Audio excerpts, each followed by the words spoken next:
Delete multiple Instagram posts at the same time.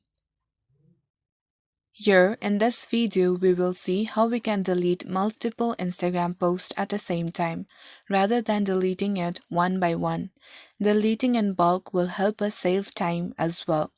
First, open up your Instagram app. Make sure you are logged in to your account.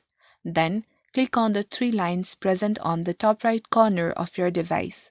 After clicking on it, you will see this series of options.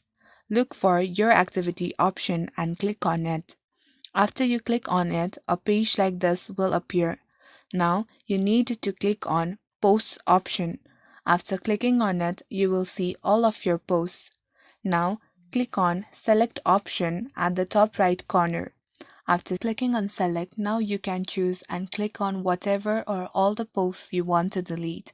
After you have selected the post that you are going to delete, click on Delete Post at the bottom. Then this message will pop up. So again, click on Delete.